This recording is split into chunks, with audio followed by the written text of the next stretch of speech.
ټول کفار ودرېدو او په یو منت التجا یې ورته کوله ملګرو چې که زه تاسو ته ووایم چې د دې غر نه اخوا یو سیلاب را روان دی نو تاسو به ومنئ هغې وي او ځکه چې هغه خو صادق او امین و بیا ورته ووایي چې اوس دا خبره مو ومنئ چې تاسو کوم د بوتانو عبادت کوئ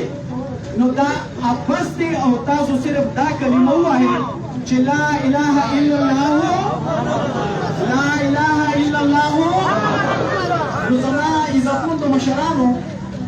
او الله ډیر عزت درکړی دی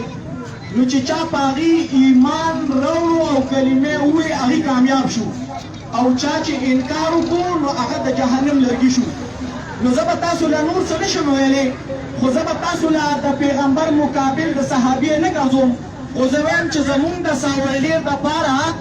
دا سړی چې راغلی دی نو دا هم د پیغمبرۍ د درجې نه کم نه دی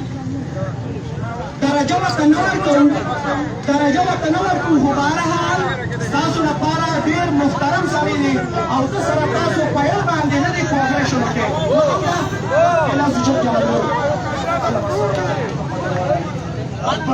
استاذ سعيد اللهم صل على محمد وعلى ال محمد كما صليت على ابراهيم وعلى ال ابراهيم خدای پاک خالق مالکی زمون په خال رحم وکړي موجوده چې د ملک سره باندې خدای پاک زمون په دې ملک رحم